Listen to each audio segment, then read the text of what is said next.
ಇವಾಗ ಏರ್ಪೋರ್ಟಿಂದ ಇಳಿದು ನಾನು ನನ್ನ ವಾಹನ ಚಾಲಕರು ಅವರು ನನ್ನ ಕ್ಲೈಂಟ್ ನನ್ನನ್ನು ಕೋರ್ಟ್ಗೆ ಪಿಕಪ್ ಮಾಡೋಕ್ಕೆ ಡ್ರೈವರ್ ಮತ್ತು ಕಾರು ಎರಡನ್ನೂ ಕಳಿಸಿದರು.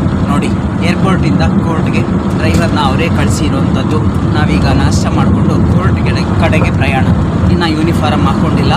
ಸೊ ನೀವು ರೆಗ್ಯುಲರ್ ಡ್ರೆಸ್ಸಲ್ಲೇ ನೋಡ್ತಾ ಇದ್ದೀರಾ. ಸೀಸನ್ನು ಚಳಿ ಇದೆ ಸ್ವಲ್ಪ, ಅದೇ ರೀತಿ ಡ್ರೆಸ್ಸು ಗಲೀಜಾಗಬಾರ್ದು ಅಂತ ಹಾಕ್ಕೊಂಡಿರೋವಂಥದ್ದು. ಈಗ ನಾನು ಕೋರ್ಟ್ ಕಡೆಗೆ ಹೋಗ್ತಾ ಇದ್ದೀನಿ. ನಾವು ಎಷ್ಟೇ ಎಲ್ಲಿಂದನೇ ಬಂದರೂ ನಾವು ಕೋರ್ಟ್ ವರ್ಕಿಗೆ ಅಂತಲೇ ಬಂದಿರೋವಂಥದ್ದು, ಎಲ್ಲ ರೆಡಿ ಮಾಡಿಕೊಂಡು ಬಂದಿರೋವಂಥದ್ದು. ಸೊ ನಮ್ಮ ವರ್ಕ್ ಫಸ್ಟ್, ಆಮೇಲೆ ಮಿಕ್ಕಿದೆಲ್ಲ. ನನ್ನ ಕೊಲೀಗ್ ಕೂಡ ಜಾಯಿನ್ ಆಗ್ತಾರೆ, ಅವ್ರನ್ನು ತೋರಿಸಿ ಮಾತಾಡ್ತೀನಿ. ಇವತ್ತು 20ನೇ ತಾರೀಕು, 20 ಕೇಸು, ಎಲ್ಲ ಕ್ಲೈಂಟ್ಗಳು ಎಲ್ಲ ಊರಲ್ಲೂ ಕ್ಲ್ಯಾಶ್ ಆಗೋಯ್ತು ಡೇಟ್ಗಳು. ಸೊ ಡೇಟ್ನ ನೋಡಿ ಹಾಕಿಸ್ಕೋಬೇಕು ಕೊಲೀಗ್ಸ್ಗಳು. ಸೊ ಎಲ್ಲರನ್ನೂ ಅಡ್ಜಸ್ಟ್ ಮಾಡಿ ಬಂದಿದ್ದೀನಿ.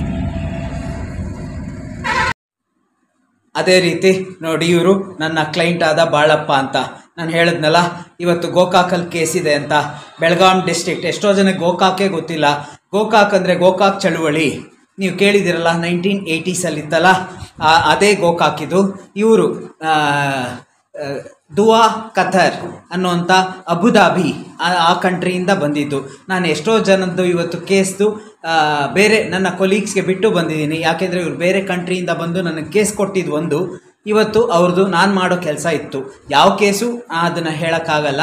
ಸೊ ಥ್ಯಾಂಕ್ ಯು ಬಾಳಪ್ಪ ಅವರೇ. ಓಕೆ, ಥ್ಯಾಂಕ್ ಯು ಕೂಡ ಸರ್. Good morning. ನೋಡಿ, ಅವ್ರು ನನಗೆ ಫ್ಲೈಟಲ್ಲಿ ಕರೆಸ್ಕೊಂಡಿದ್ದು ಅಲ್ಲದೆ ನನಗೆ ರೂಮ್ ಕೂಡ ಮಾಡಿ, ಕಾಣಿಸ್ತಾ ಇದೆಲ್ಲ, ನನಗೆ ಫ್ರೆಶ್ ಅಪ್ ಆಗೋಕ್ಕೆ, ಸ್ಟೇ ಮಾಡ್ಕೊಳ್ಳೋಕ್ಕೆ ಸಂಜೆ ತನಕ ರೂಮ್ ಕೂಡ ಮಾಡಿಕೊಟ್ಟಿದ್ದಾರೆ. ಈ ಥರ ಕ್ಲೈಂಟ್ ಇರೋದಕ್ಕೆ ನಾವುಗಳು ಕೆಲಸ ಮಾಡೋಕ್ಕೆ ಸುಲಭ ಆಗುತ್ತೆ. ಥ್ಯಾಂಕ್ ಯು ಬಾಳಪ್ಪ ಅವರೇ. ಥ್ಯಾಂಕ್ ಯು, ನಮಸ್ಕಾರ ಸರ್. ನಾವು ಇದು ಕೋರ್ಟಲ್ಲಿ ನಾನು ಗೋಕಾಕ್ ಕೋರ್ಟಿಗೆ ಬಂದು ನನ್ನ ವರ್ಕ್ನ ನಾನು ಮುಗಿಸ್ದೆ ಅಂದರೆ ಆ್ಯಸ್ ಯೂಶ್ವಲ್. ನೋಡಿ, ಕೋರ್ಟ್ಗಳಲ್ಲಿ ನಾವು ಅಂದ್ಕೊಂಡಿದ್ದು ಆಗೋದೇ ಇಲ್ಲ. ಕೆಲವು ಸತಿ ಕೋರ್ಟ್ಗಳಲ್ಲಿ ಜಡ್ಜು ರಜಾ ಹೊಟ್ಟೋಗ್ಬಿಟ್ಟಿರ್ತಾರೆ. ನಾವು ಇರೋ ಕಡೆ ಏನಾದರೂ ಕೋರ್ಟ್ ಇದ್ದರೆ ನಮಗೇನು ಅಷ್ಟು ಏನು ಅನಿಸಲ್ಲ, ಟೆನ್ಷನ್ ಆಗಲ್ಲ, ಇದೆಲ್ಲ ನಾರ್ಮಲ್ ಅಂತ. ಆದರೆ ನಾವು ಬೇರೆ ಊರುಗಳಿಗೆ ಬಂದಾಗ ಈ ಥರ ಆಗ್ಬಿಟ್ರೆ ಕ್ಲೈಂಟ್ಗಳಿಗೆ ಒಂಥರ ಟೆನ್ಷನ್ ಆಗುತ್ತೆ. ನಮಗೂ ಅಷ್ಟೇ, ಅಷ್ಟು ದೂರದಿಂದ ಬಂದ್ವಲ್ಲ, ಲಾಸ್ ಆಗುತ್ತೆ ಅಂತ. ಅದೇ ಎಕ್ಸ್ಪೀರಿಯನ್ಸ್ ಇವತ್ತು ನಮಗೆ ಗೋಕಾಕಲ್ಲೂ ಕೂಡ ಆಯಿತು. ನನ್ನ ಕೊಲೀಗ್ಗೆ ಗೊತ್ತಾಗಿರಲಿಲ್ಲ ಜಡ್ಜಿ ಇರಲ್ಲ, ರಜಾ ಇದ್ದಾರೆ ಅಂತ. ಅವರು ಏನು ಹೇಳಲೂ ಇಲ್ಲ. ನಾನು ಬಂದ್ಬಿಟ್ಟೆ ಬೆಂಗಳೂರಿಂದ ಇಲ್ಲಿಗೆ ಫ್ಲೈಟಲ್ಲಿ, ನೀವು ನೋಡಿದ್ರಿ. ಅದೇ ರೀತಿ ನನ್ನ ಕ್ಲೈಂಟ್ ಕೂಡ ಅಬುದಾಬಿ ಅಲ್ಲಿಂದ ಫ್ಲೈಟಲ್ಲಿ ಕೂಡ ಬಂದಿದ್ದರು. ನಮಗೆ ಇಲ್ಲಿ ಜಡ್ಜ್ ಇಲ್ಲ ಅಂತ ಕೇಳಿದಾಗ ನನಗೇನು ಅನ್ನಿಸ್ಲಿಲ್ಲ. ಆದರೆ ಕ್ಲೈಂಟ್ಗಳಿಗೆ ಸ್ವಲ್ಪ ಟೆನ್ಷನ್ ಆಯಿತು. ಆದರೆ ನಾನು ಕೂಲಾಗಿರಿ, ಮಾಡಿಕೊಡ್ತೀನಿ ಅಂತ ಹೇಳಿ ನನ್ನ ಕೆಲಸನ, ನನ್ನ ವರ್ಕ್ನ ನಾನು ಕಂಪ್ಲೀಟ್ ಮಾಡಿದೆ. ಅದನ್ನು ಕ್ಲೈಂಟ್ ನೋಡಿ ಸಂತೋಷಪಟ್ಟರು. ಅವರು ಹೇಳ್ತಾರೆ ಏನಾಯಿತು, ಹೇಗಾಯಿತು ಅಂತ ಅವ್ರ ಮಾತಲ್ಲಿ. ಹೇಳಿ ಬಾಳಪ್ಪ ಅವರೇ. ನಮಸ್ಕಾರ. ಮತ್ತು ಅನಿಲ್ ಸರ್ಗೆ ಫಸ್ಟ್ ನಮಸ್ಕಾರ ಹೇಳ್ತೇವೆ. Thank you.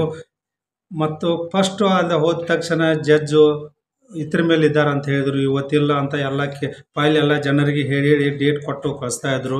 ನನಗೂ ಬೇಜಾರಾಯಿತು. ನಾನು ಇಷ್ಟು ದೂರದಿಂದ ಬಂದೆ, ಮತ್ತು ಅನಿಲ್ ಸರ್ ಬೆಂಗಳೂರಿಂದ ಬಂದರು. ಔಟ್ ಆಫ್ ಕಂಟ್ರಿಯಿಂದ ಬಂದ್ಮೇಲೆ ನನಗೂ ವಾಪಸ್ ಹೋಗೋದ್ರು ತುಂಬ ಬೇಜಾರಾಯ್ತಾ ಇತ್ತು.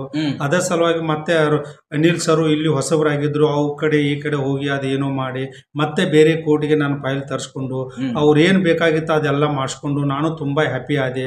ಅವ್ರು ಜಡ್ಜ್ ಕೇಳಿದಕ್ಕೆಲ್ಲ ಸರಿಯಾಗಿ ಉತ್ತರ ಕೊಟ್ಟರು. ಜಡ್ಜ್ ಕೂಡ ಸ್ವಲ್ಪ ಅವನಿಗೆ ಡಿಫ್ರೆನ್ಸ್ ಅನಿಸ್ತು, ಇವರು ಎಲ್ಲಿಂದ ಬಂದಾರಂತ. ಅವ್ರಿಗೂ ಕೂಡ ಕ್ವಶನ್ ಆಗಿದ್ರು. ಆದರೂ ಕೂಡ ಎಲ್ಲ ಒಳ್ಳೇದಾಯಿತು. ಥ್ಯಾಂಕ್ ಯು ಅನಿಲ್ ಸರ್, ಇಷ್ಟೆಲ್ಲ ಮಾಡೋದಕ್ಕೆ. ನಾನು ಅಲ್ಲಿಂದ ಬಂದಕ್ಕೂ ನನಗೂ ಹೋಗ್ಲಿಕ್ಕೆ ಈಜಿ ಆಯ್ತಂದು ನಾನು ಅನಿಲ್ ಸರ್ಗೆ ಥ್ಯಾಂಕ್ ಯು ಹೇಳ್ತೇನೆ. Thank you.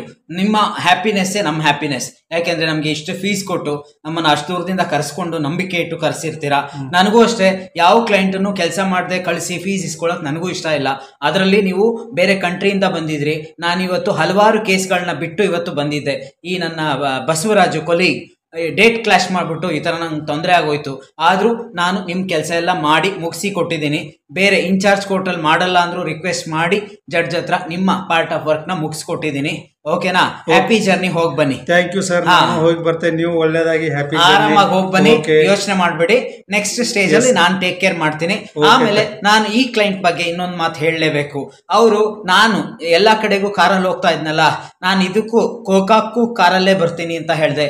ಆದ್ರೆ ಅವರು ನೀವು ಕಾರಲ್ಲಿ ಬಂದ್ರೆ ಸ್ಟ್ರೈನ್ ಆಗ್ತೀರಾ, ಕಾರಲ್ಲಿ ಬಂದರೆ ನಿಮಗೆ ಕಷ್ಟ ಆಗುತ್ತೆ, ಟೈಮ್ ವೇಸ್ಟ್ ಆಗುತ್ತೆ ಅಂತ ಹೇಳಿ ನನಗೆ ಫ್ಲೈಟ್ನ ಬುಕ್ ಮಾಡಿ ಫ್ಲೈಟ್ನ ಅರೇಂಜ್ ಮಾಡಿ ಕೊಟ್ಟರು. ಈ ಥರ ಕ್ಲೈಂಟ್ ಸಿಗೋದು ತುಂಬ ಕಷ್ಟ. ಈ ಥರ ಕ್ಲೈಂಟ್ ಸಿಗೋದು ಇನ್ನೊಬ್ಬರು ಈ ಥರ ಸಿಗ್ತಾರಾ? ಕಷ್ಟ ಸಾಧ್ಯ ಸಿಗೋಂತಾಗ್ಲಿ ಮತ್ತೆ ಮತ್ತೆ ಈ ತರ ಔಟ್ ಸ್ಟೇಷನ್ಗಳಿಗೆ ಇಂಥ ಕ್ಲೈಂಟ್ಗಳು ಸಿಕ್ಕಿದ್ರೆ ನಾವು ಬರ್ಬೋದು. ಯಾಕೆಂದ್ರೆ ಕೆಲಸ ಮಾಡಕ್ ಬರುತ್ತೆ, ಕೆಲಸ ಮಾಡೋ ಇಂಟ್ರೆಸ್ಟ್ ಇದೆ. ಆದರೆ ಈ ಥರ ಸಪೋರ್ಟಿವ್ ಆಗಿರೋ ಕ್ಲೈಂಟು, ಫೀಸ್ ಕೊಡೋ ಕ್ಲೈಂಟ್ ಇದ್ರೆ ಮಾತ್ರ ನಾವುಗಳು ಅಷ್ಟೇ ಈ ಥರ ಕೆಲಸ ಮಾಡೋಕ್ಕೆ ಸಾಧ್ಯ. ಇಲ್ಲ ಅಂದಿದ್ರೆ ನನಗೆ ಬರೋಕ್ಕೂ ಕಷ್ಟ ಆಗ್ತಾ ಇತ್ತು. ಅವರು ಫ್ಲೈಟ್ ಅರೇಂಜ್ ಮಾಡಿಕೊಟ್ರು, ನೀವು ನನ್ನ ಬೆಳಗ್ಗೆ ನೋಡಿದ್ದೀರಾ, ಮತ್ತೆ ಡ್ರಾಪ್. ಇವಾಗ ನಾವು ಗೋಕಾಕಲ್ಲಿ ನನ್ನ ಕೋರ್ಟ್ ವರ್ಕ್ ಮುಗಿದ ತಕ್ಷಣ ನನ್ನ ಕೊಲೀಗ್ಸ್ ಯಾರಾದರೂ ಇದ್ದರೆ ಸುತ್ತಮುತ್ತ ಎಲ್ಲಾದರೂ ಟೈಮ್ ಇದ್ದಾಗ ನೋಡಕ್ಕೆ ಹೋಗ್ತೀನಿ. ಯಾಕೆಂದರೆ ನಂಗೆ ನೋಡೋಕ್ಕೆ ಬೇರೆ ಟೈಮಲ್ಲಿ ಟೈಮ್ ಇಲ್ಲದೆ ಇರೋದ್ರಿಂದ. ಇವಾಗ ನಾವು ಗೋಕಾಕ್ ಫಾಲ್ಸ್ಗೆ ಅಂತ ಹೋಗ್ತಾ ಇದ್ದೀವಿ. ಸೊ ಯೂನಿಫಾರ್ಮ್ ಎಲ್ಲ ತೆಗೆದು ಗೋಕಾಕ್ ಫಾಲ್ಸ್ಗೆ ಹೋಗಿ ಅಲ್ಲಿ ವಿಡಿಯೋನ ಕಂಟಿನ್ಯೂ ಮಾಡ್ತೀನಿ. ಬಾಳಪ್ಪ ಅವರೇ, ಡೋಂಟ್ ವರಿ, ನಿಮ್ಮ ಕೇಸ್ನ ನೆಕ್ಸ್ಟ್ ಎಂಡಿಂಗ್ ಮಾಡೋ ಅಂಥದ್ದು ನನ್ನ ಜವಾಬ್ದಾರಿ. ನೀವು ಆರಾಮಾಗಿ ನಿಮ್ಮ ಕೆಲಸಕ್ಕೆ ಹೊರದೇಶಕ್ಕೆ ಔಟ್ ಆಫ್ ಕಂಟ್ರಿ ಹೋಗಿ ಬನ್ನಿ. Happy journey. Okay, thank you sir. Thank you very much. ಓಕೆನಾ? ಎಲ್ಲರಿಗೂ ಥ್ಯಾಂಕ್ ಯು. ವಿಡಿಯೋ ಕಂಟಿನ್ಯೂ ಮಾಡ್ತೀನಿ. Okay sir. ಅಷ್ಟೇ.